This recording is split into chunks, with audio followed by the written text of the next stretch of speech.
Hello, everybody, and thank you very much for joining me. I don't have to tell anybody, but we are living in crazy times, and there is unfortunately a lot of very bad news out there. And I'm going to go over some of that bad news, but what I will be talking about in a minute, and I want everyone to appreciate it, is that there is a lot of very good news as well. And I'll get to that in a second. The bad news, in case you don't know, is that Donald Trump is president of the United States. And he is a president who is, in my view, mentally unstable and increasingly out of control. And what we are seeing is that the American people, in poll after poll, are really quite tired of a president who is a pathological liar, who is an authoritarian, who wants more and more power in his own hands as he ignores the Constitution and the rule of law. This guy is a narcissist who would like to name half of the buildings in America after him. He's a kleptocrat. His family, since he returned to the White House, he is now over $2 billion richer. But to be very honest with you, the bad news goes beyond Donald Trump. The reality is that today we are living in a society which has more income and wealth inequality than we have ever had in the history of the United States. Makes the Gilded Age of Rockefeller look like an egalitarian utopia. Today you got the top 1% owning more wealth than the bottom 93%.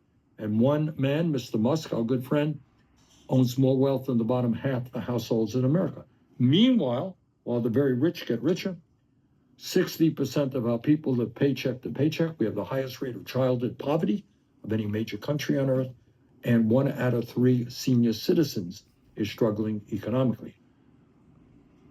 I don't have to tell anybody that we are living under a corrupt campaign finance system.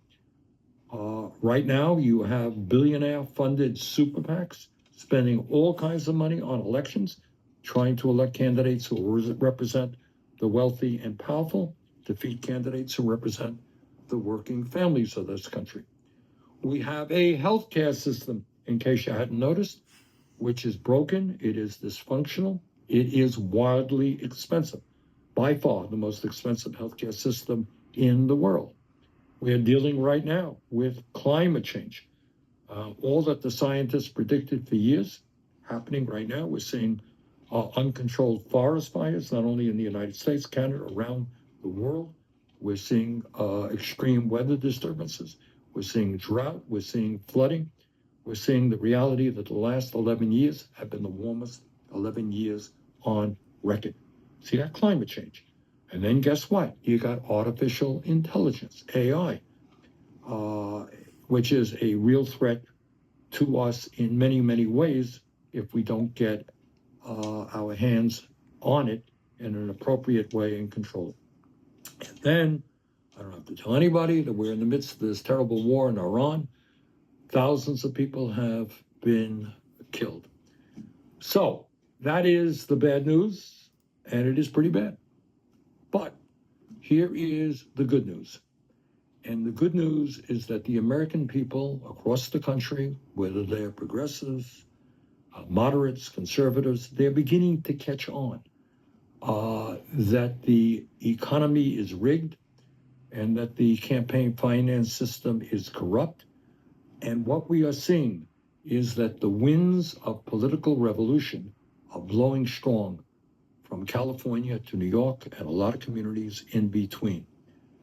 Over the last year, it's important that everybody understand this, progressives have won major and often upset victories in New York City.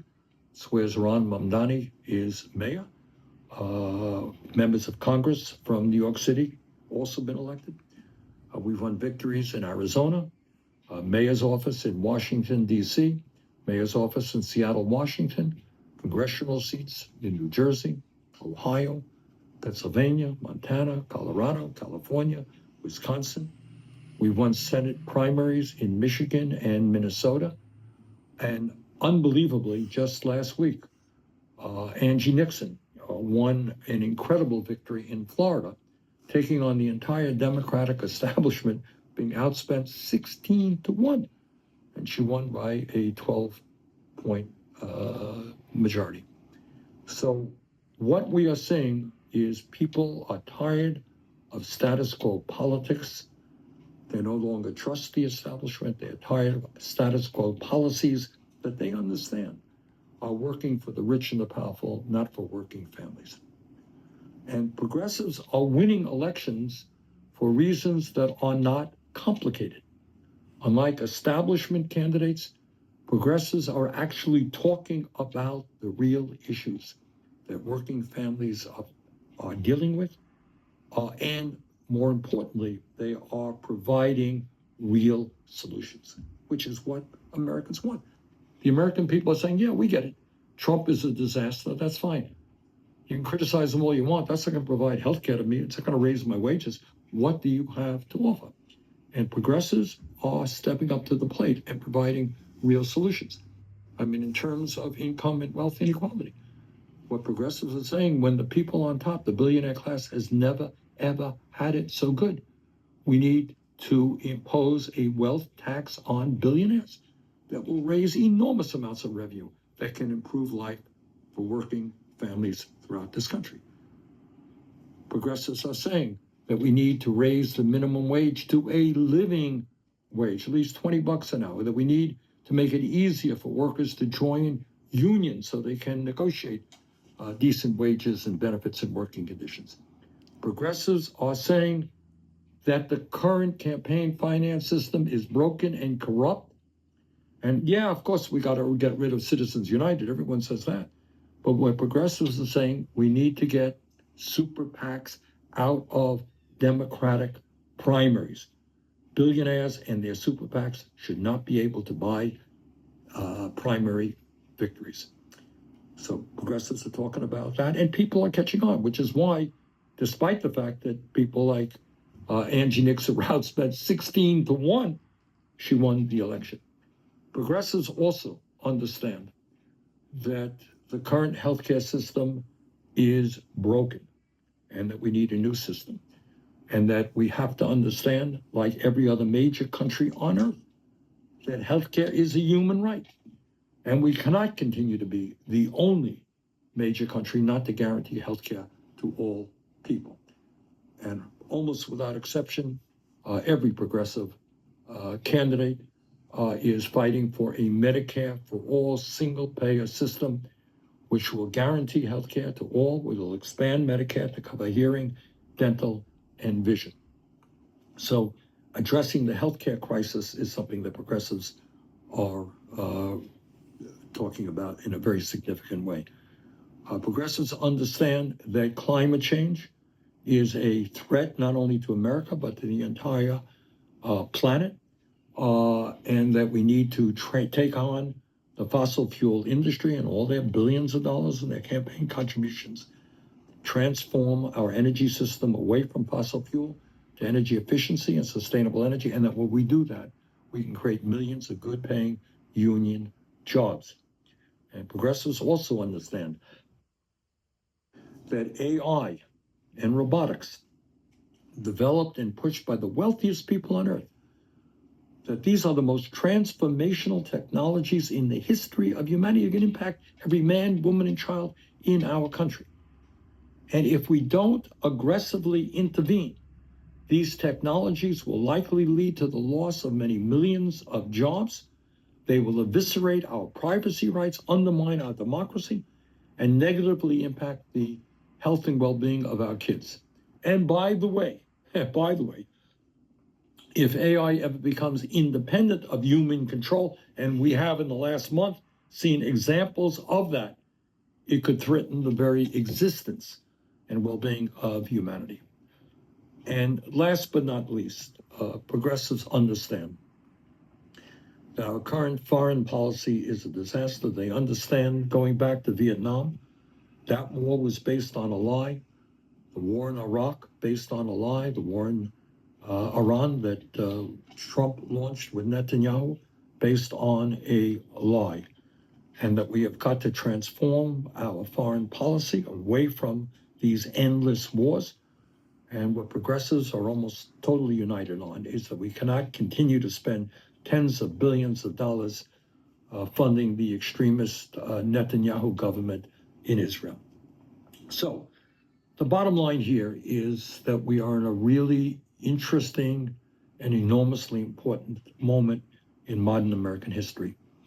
People are looking at the Democratic leadership. They're saying, sorry, we don't believe in you. Looking at Trump and the Republican leadership, they're saying, we don't believe in you.